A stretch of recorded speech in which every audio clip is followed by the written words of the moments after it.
Hello, everybody, and welcome back to the next episode of the Golf Chat Show Live. Today we got Steve Brotherhood on the show, caddy to David Horsey, a caddy with experience of over 15 years and 3 European Tour wins. Welcome to the show. Good, mate. All good? Yeah, very good. How are you? Yes, yeah. Well, surviving. So, yeah, not too bad. I think that's all we can do, isn't it, right now? I mean, you know what? I've had a few questions about this, and you know, you just got to do as you're told. Really, these times, you know, it's at the worst it can be at the minute. And if they tell us to stay in for another 3 weeks, just let us stay in for another 3 weeks. It's not going to kill us. So, you know, I'm quite enjoying the break as such. I'm missing the work, but you know, being home with the kids and doing stuff, it's quite, yeah, it's good. It's nice. Yeah, it gives you a totally different perspective because for you're usually away like 24 to 28 weeks, maybe more than that a year. So actually being at home is a weird experience for you. Absolutely, yeah. I mean, you know, we normally sort of January time we're away for anything up to 7 weeks at a time, really, because there's no point in flying back from the Middle East if you was to miss a cut or something. So, because you know, it's not worth your while. So. Yeah.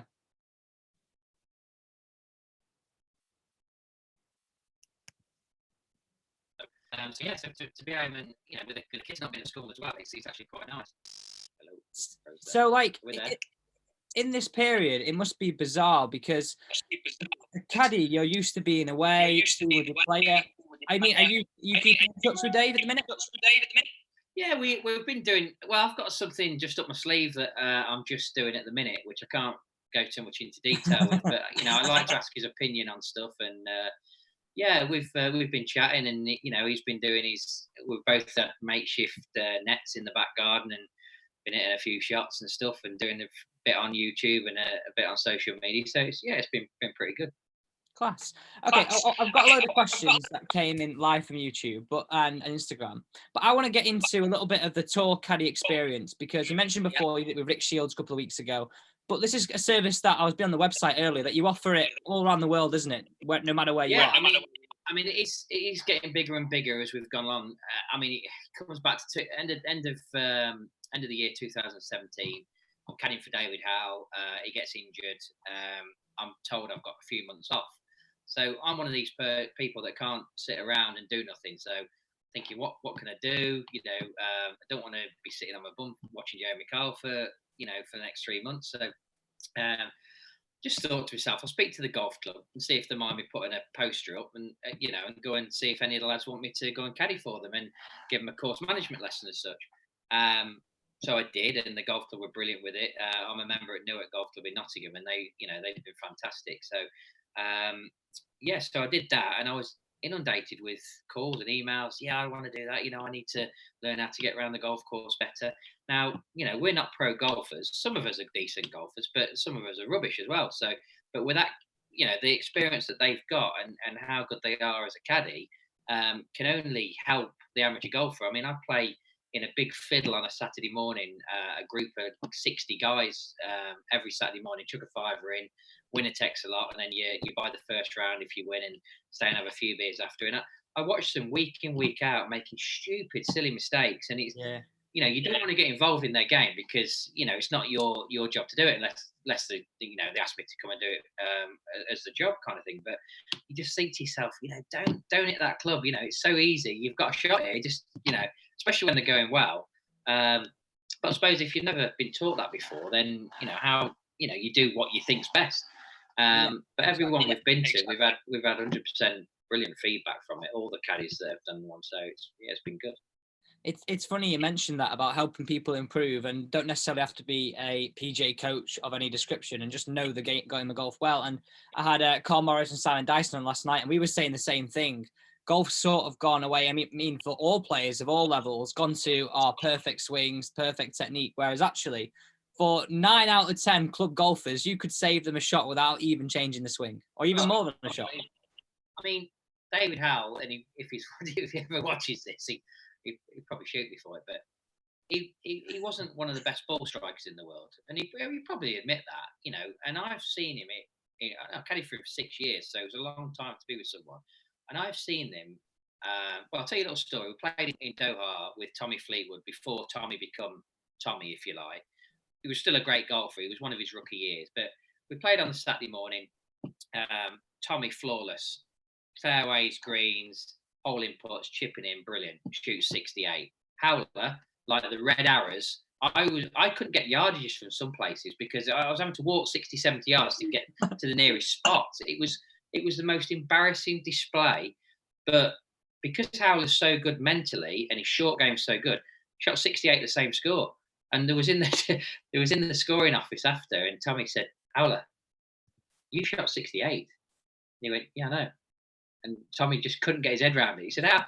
I've just flushed it for 68, and you just, you haven't been on, you haven't seen you till we got to the green. You shot the second score." So it's, and that's, we learn a lot from our players, and I did learn a lot from Howler, and how he got around the golf course. He was immense, really, and it's a good job he did, because if he hadn't got a brain, he'd be selling Mars bars in the pro shop. Let's hope he doesn't see that bit either. Don't tell anyone this. Okay, let's go into the first question, and I want to kind of dive into the 3 wins. Who were they with? Howler and Steve Webster. So my first year on tour, I came out with Steve Webster, and we won the Italian Open 2005. Just looking at the flag back up there. You shouldn't have to check on that. Come on. Yeah, 2005. Yeah. That's class. So, I mean, a lot of people and people who get interview players, they'll be talking about, the player was nervous down the stretch. We never really hear your side of it. And I'm intrigued at this because how do you deal with as a caddy coming down the stretch? Because I feel that you probably don't want to show your player that you are a little bit nervous. You've got to kind of mask it and put on that front, haven't you? Absolutely. And I think, that's what makes you a good caddy as such, really, because if you are seen to be, shaking or stuttering or, sweating like, profusely, you're not doing your job properly, because he's going to see that in you. So I remember Howler won the Dunhill Links Trophy, which is a, pretty big tournament on the European Tour in 2013. And I'll never forget, Howler never looks at scoreboards. So the last scoreboard at the Dunhill Links was on the 14th. We get to the 17th, and I knew on the 14th we were joint leader. So get to the 17th tee, and I'm sort of pretty sure we're either still joint leader or we might be one in front. So we hit a good tee shot, middle of the fairway, and we're walking down 17, talking about going to Alton Towers the next week with the family. And it was just so surreal, because when you look back at it, it was almost like we needed that distraction to take us away from golf as such. And then as soon as we got to the ball, got the yardage, talked about the shot, hit it, and then carried on the conversation again. So, yeah, I think you've got to say the right things at the right time. I mean, if any caddy ever tells you he don't get nervous, he's telling lies. Because believe me, especially coming down the stretch, if you're in contention, you've obviously got a few people watching you, especially with the Sky Sports cameras right up your ass as well. So, you are going to feel it a little bit, but you've just got to, try and block that all out and just talk to your player, ignore whatever else is going on around you. And if you can just talk about rubbish, you're probably going to get over the line. So that's how we did it, really. I guess that kind of helps you both. It helps you stay a bit not as nervous, and it helps him as well, just talking about what you say. Yeah, absolutely. I mean, we're both saying about going to a theme park, and it was, it wasn't until a couple of weeks after, and someone asked me about, coming down the stretch, how did you feel? And that just shot to my mind. And it's always stuck with me that, that was the conversation we had on probably the toughest finishing hole at the Dunhill, the 17th. You've got to make par there, and they're either put par or birdie last to win. It's quite a demanding hole. And he actually he hit a decent second shot and just finished. He was literally just off the fringe, but he was in the first cut, and it weren't good enough lie to put it, so he chipped it, left it 15 feet short. And I'm like, oh no, we're going to go one behind here, or back to joint leader. And as good as Howler is with the blade, he just stood up to it confidently and strolled it in, and and we parred the last. We got into a playoff in the end with Peter Uline, but won on the second extra playoff hole on the 18th green at St Andrews, which was amazing.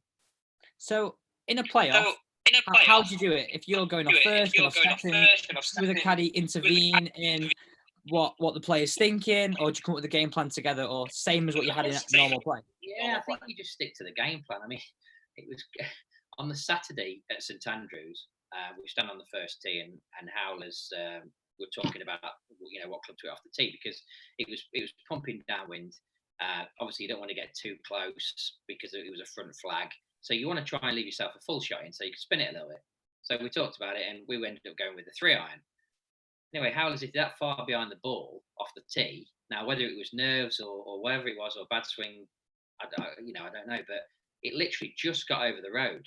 So it'd gone about 110 off the tee.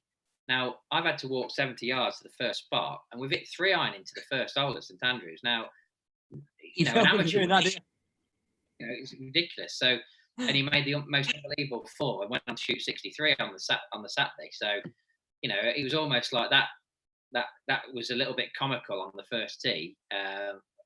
Scraped an unbelievable par, and then went on to do really well that day. So after he makes 4 there, do you make a joke about that, or do you just kind of leave that aside and not talk about it?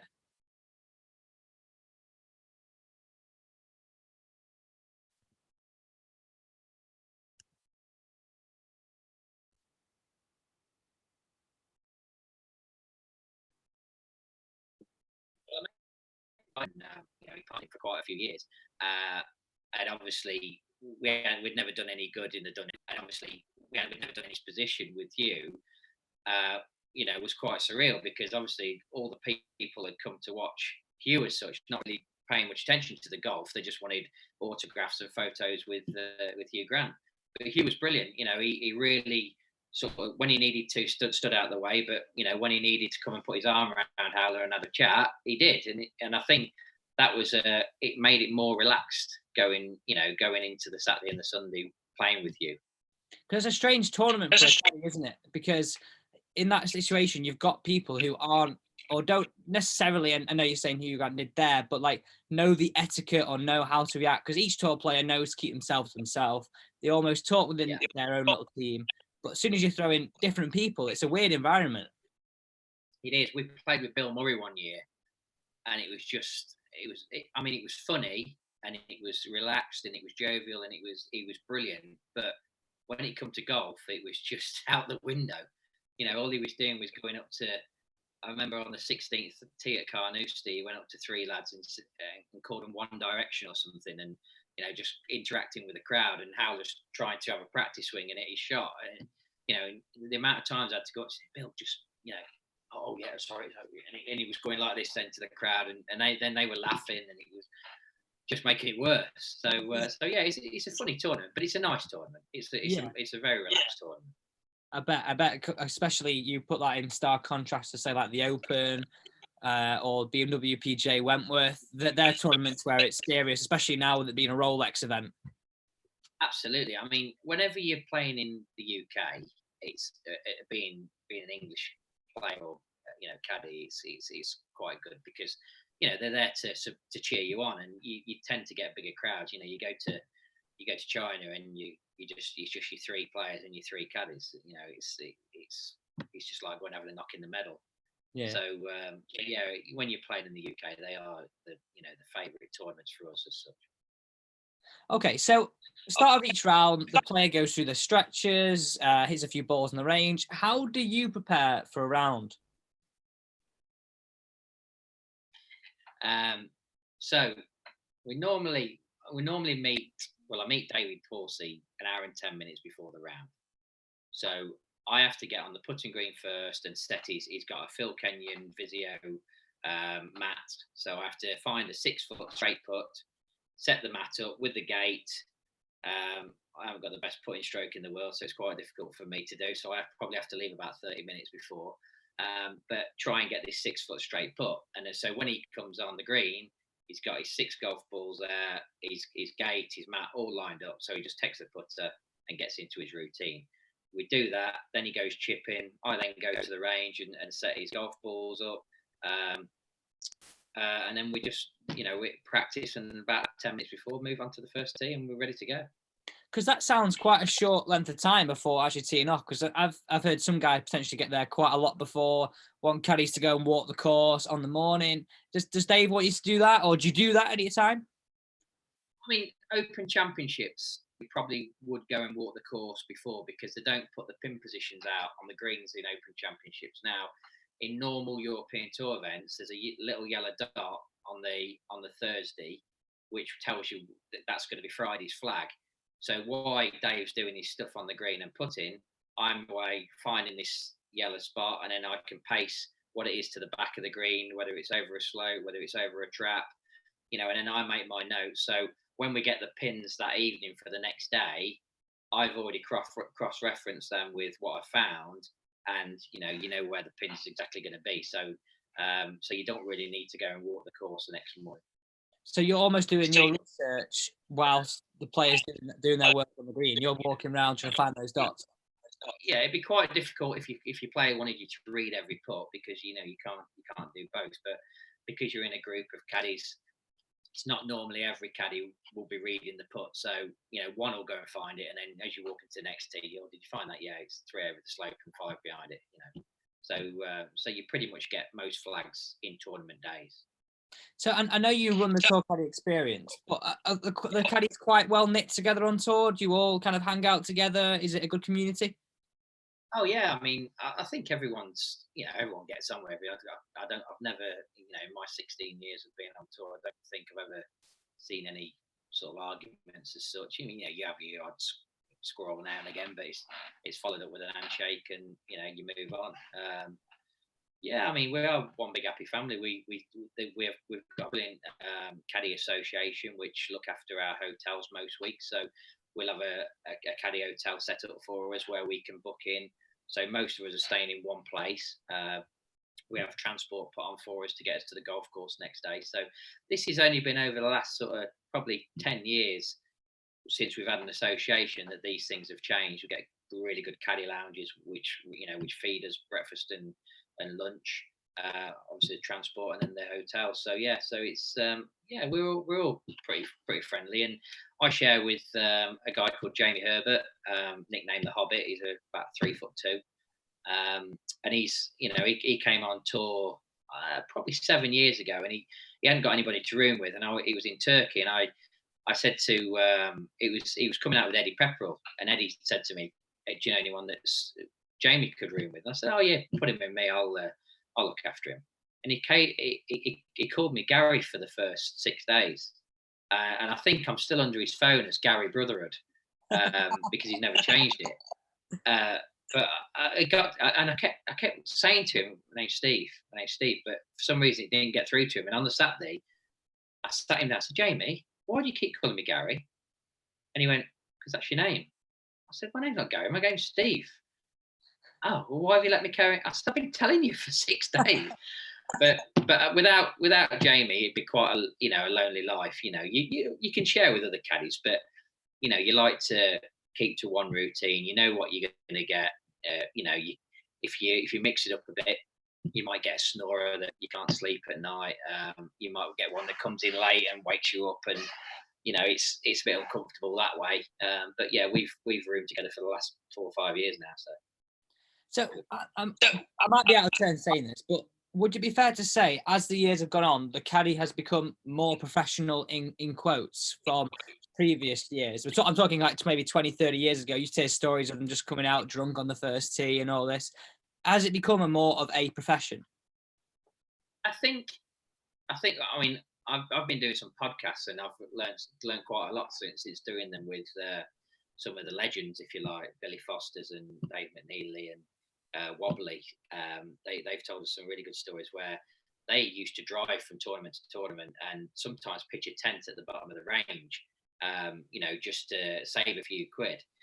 So in that respect, the caddying job has obviously got a lot better because the tournaments are bigger and we can fly everywhere, we can stay in nice hotels. But as the job, I don't think the job has got harder. I think the job's got easier because the yardage books are so good, and that's why you probably find that your wives and your girlfriends and your brothers and your mates are coming out caddying for these people now, because it's so self-explanatory.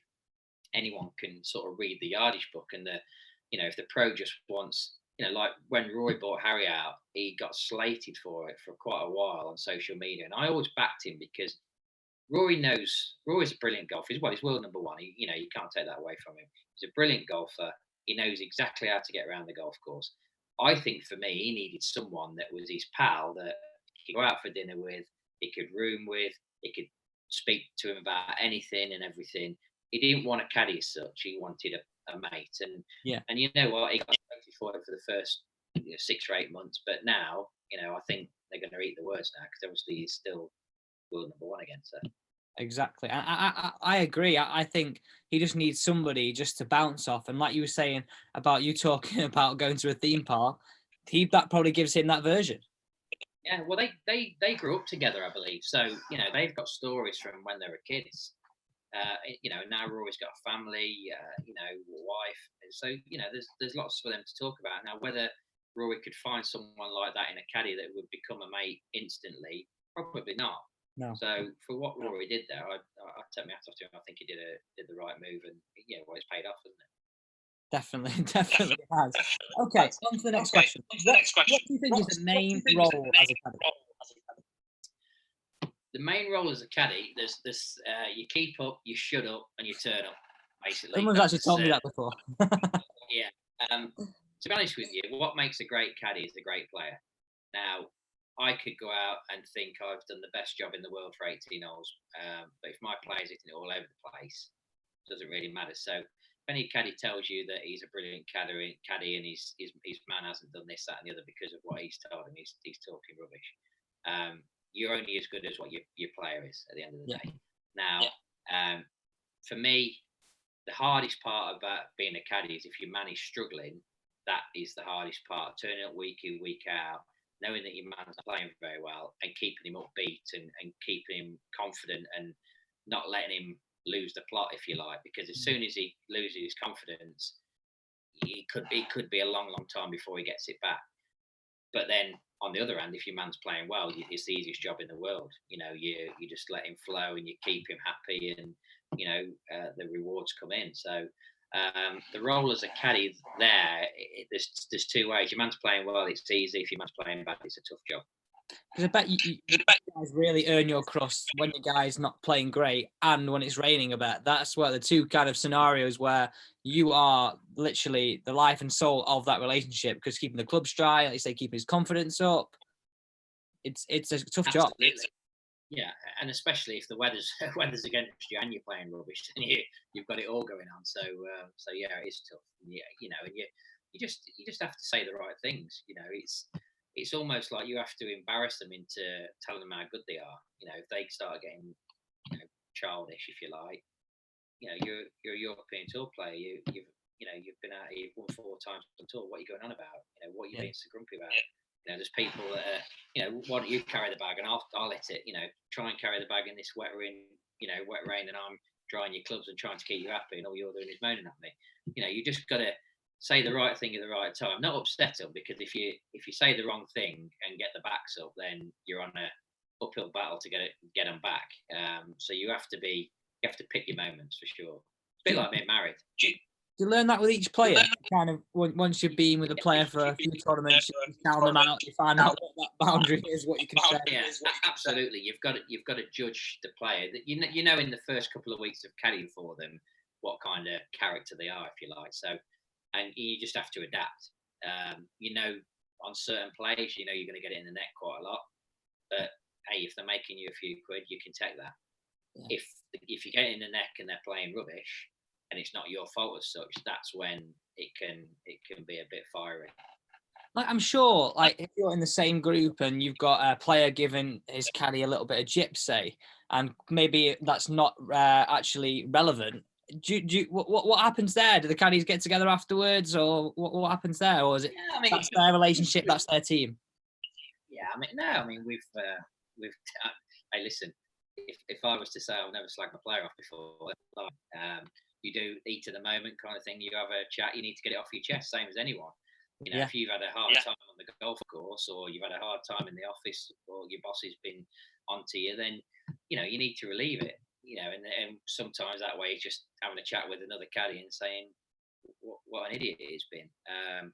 But then you get back. There's been times where you've come off the golf course and you just want to go home. you've been battered that much. You feel, gosh, I don't really want to be going out tomorrow. I don't want to meet him in the morning. But you wake up, it's your job. You get on with it, and you never know. You might turn it around, and you might have a good day, and everyone's happy at the end of it. So it's the same as any job, really. You are gonna lose the plot a little bit through your career, but you got to be thick-skinned. Yeah, I think thick-skinned is the word there, isn't it? Absolutely, yeah. So away from the three things, what has been your favourite tournament? Favourite tournament, Caddy? It's got to be the Open Championship for me. At St Andrews, I think is the best one. I think I've done 8 or 9 now, but always the Open is the one that you look forward to. That if you're already in the Open, great. If you qualify for the Open at Sunningdale over 36 holes, that's even a bigger achievement to do that. But knowing that you're going to the Open Championship, you want to get there on the Sunday before, because you want to take it all in. You want to have as long there as you possible. So Open Championship, wherever it is the one for me, definitely. So what's it like? It's got to be one of those where crowds are manic. Player knows it's a very important event. Not that it isn't anywhere else, but it's the home of golf, isn't it? Do you have to sort of bring the player back to not reality, but just say, look, it's just another tournament. It's just another thing. Not really, because I mean, if your player's up for it and he's got a buzz, then you let him go with it. Because I think everybody going into an Open Championship, it's not something that happens every day. So especially if you're a rookie on tour, or you're not even on tour, you challenge tour and you've qualified, it's something to go there to enjoy. All right, you've got to do your job. You've got to go and try and play well, and you want to have a good result out of it. But I remember seeing Webster my first ever Open in 2005, and it was when Jack Nicklaus retired. Tiger had gone out on the Thursday morning and shot 8 under or something, and then in the afternoon it got so windy. We weren't teeing off till 2 o'clock in the afternoon, and it was blowing a gale. Now it's my first Open at St Andrews, and we've teed off the 10th, and I'm like, wow, this is amazing. This is what caddying is. I mean, I'd only been a caddy for about 4 or 5 months, so this is what caddying is all about. God, I could get used to this.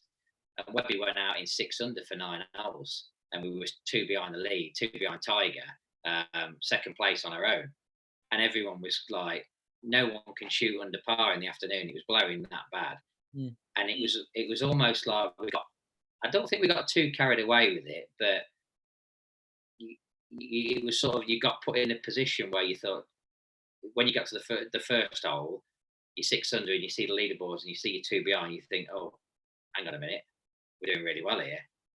And unfortunately, come back in 5 over and we shot 1 under, but it was still an unbelievable score in the afternoon to shoot 1 under. But how we started and how we got around our front 9 was incredible. But I think it's almost like rabbit in headlights. You sort of see it and you go, wow, God, his name's under Tiger Woods there, and it's quite surreal. So as a new caddy to the job, that was a little bit of a welcome to golf kind of thing. Yeah, I bet being second place yeah, incredible. Yeah, it's almost like when you grow up as a golfer, Tiger was my idol, as long as everyone else, I suppose. But when you hold that 25 footer across the green, you'd give it the Tiger pump, and and to see that you're caddying for a guy that's 2 behind him, you're praying that you stay there for the weekend and you get to go out with him and have a round of golf with him. So, middle of his pump. Yeah, amazing. I mean, to be fair, I was telling someone the other day, when Tiger last played in Dubai, I'm going to probably say it was 2012, something like that. He walked across the putting green, and it was almost like, this is the end of Tiger, because just walking from the putting green to the range, he was in so much pain with his back, and it was such a shame to watch. And it was like, no, we can't lose him. He's the sport, and to do what he's done over the last couple of years, he's just. I mean, I never watch golf at home, but I do when Tiger's on TV. You know, I'm exactly. any golf sign, you know, as good as Rory is and Brooks and all the big boys, that doesn't get me up to go and watch golf on TV. But if Tiger's playing, he could go and shoot 95 for me, and I'd love to watch him. You're not the first person that said that to me. Yeah, probably not. On to the final question. I want to get into, how did you actually get into caddying? Because it sounds like you got straight into caddying, you're thrown straight into the deep end. And I sort of think it's sort of not closed door, but it's probably quite a hard profession to get into. Well, I was quite lucky, really, because I was quite a decent golfer as a kid. I got down to scratch at the age of 15. I was doing quite well in the Midlands, Warwickshire area, playing county stuff and winning quite a few decent events. And then I turned pro and went on the Euro Pro Tour, which was a complete waste of time, really, because I thought, you know, I'm going to be the next Tiger Woods. I'm the big fish in the small pond here. But then when you get to the lads again, you're playing against 120 lads from all over the world that are just, you know, so much better than you. You sort of come down to earth a little bit. And so I had 3 years at it. I did okay, but you know, I was never ever going to be good enough to be where you need to be to make any money at golf. So end of 2004, I pretty much told my dad that I didn't want to play golf anymore, which Dad was my biggest supporter. He sort of, you know, chucked all his money at me, if you like, to help me to get to play on the tour. But you know, I just said to him, "Look, I'm wasting my time. I don't feel confident enough that I'm going to make it. I feel guilty on wasting your money. I just don't want to do it anymore." And then Steve Webster grew up 5 minutes away from me, so I grew up from a young kid playing golf with him, and you know, I was good mates with him. And he said, "Do you fancy coming to Australia for Christmas and New Year at the end of 2004?" I ain't got a bean, so I couldn't afford to go. And he said, "Well, I've got 3 tournaments out there. I'm going to spend 6 weeks. Come and caddy for me. I've got no caddy. Just carry the bag. I'll pay all your expenses, and if we're all right, I'll give you a drink at the end of it." So we went out 6 weeks, paid all my expenses, had a whale of a time. 3 weeks all over Australia on holiday, seen sights I've never seen before. You know, we made every cut in the tournaments, and he had a top 10. And I got back, and he wrote me a check for $3,500, plus he'd paid all my expenses. So I'm like, well, that was nice. You know, I haven't a $3,500 check for about 5 years. So 2 weeks later, he sends me a text message saying, "Can I have your dad's number?" "What do you want my dad's number for?" He said, "Just can I have it?" So I sent it him. "Yeah, here he is." So about 10 minutes later, my dad rings me.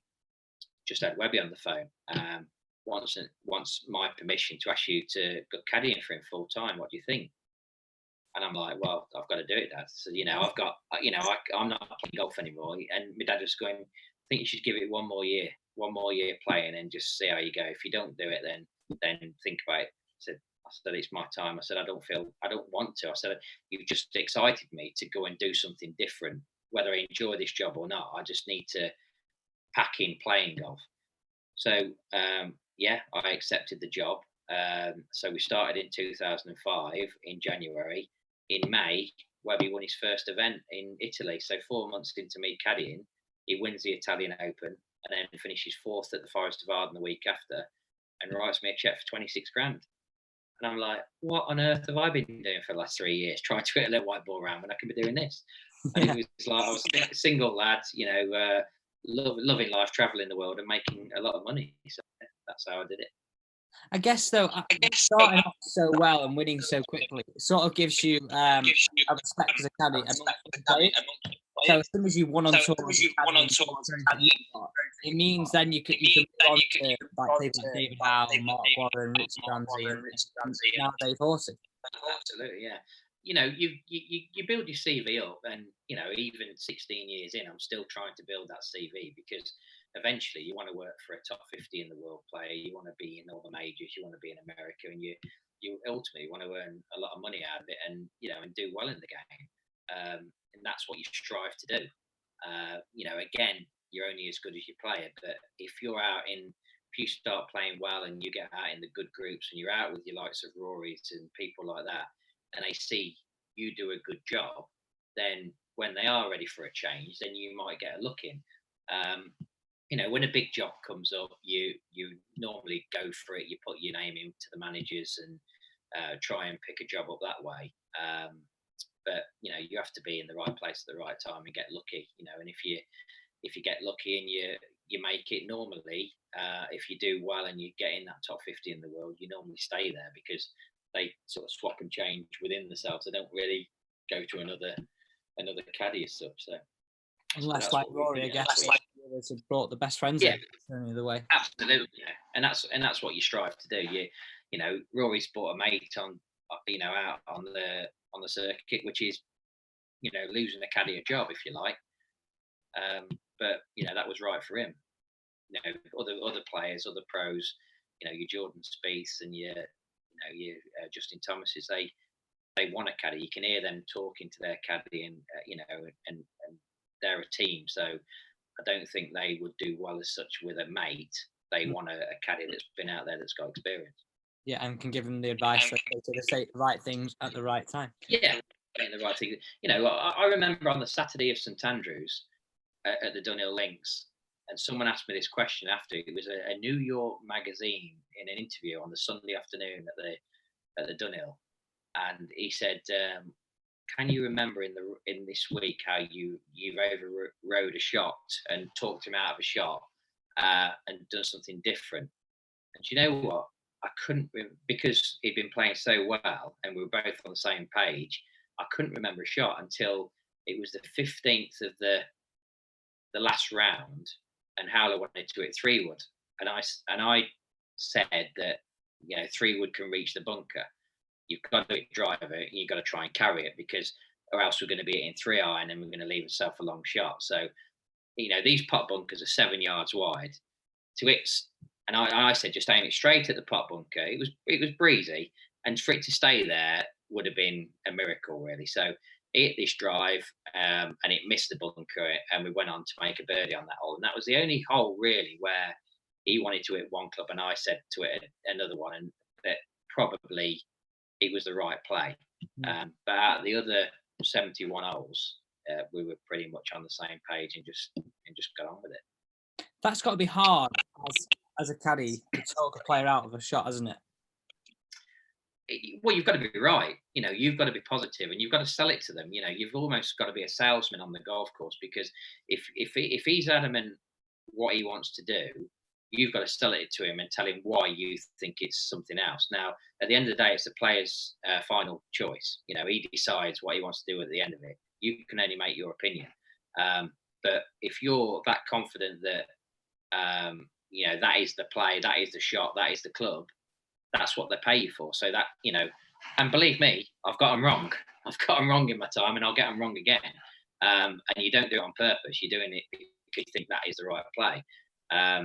But, you know, I would like to think that now, after 16 years of being out there, I wouldn't make any more mistakes. I think, you know, might be a couple of yards here and there, but not anything that's going to cost us shots. Yeah. Thank you very much for your time tonight, Steve. I really appreciate it. No problem, mate. No problem at all. Great to hear those stories, and I'm sure Popular Demand will probably. Well, I definitely want you back on, and I've seen some comments here. So if you're up for it, would you love to come back on? Absolutely. Can I just say one thing before I go? So this is on behalf of all of us at the Talk Caddy Experience. I had a chat with them yesterday, and we want to do something from the caddies for the NHS. Now, between us all, we've all decided that we're going to do a raffle to give away a 4-ball for a Talk Caddy Experience. It's only a £10 entry. We've just set up a GoFundMe page. That's the voucher that you can win. You send me that, Stephen. I'll put that out. Absolutely, I'll send it. It's all on my social media today. But what we're going to do is we're going to wait till the 1st of May. So we're going to give it 2 weeks, £10 entry fee, and then I'll take all the names down, put them on a spreadsheet.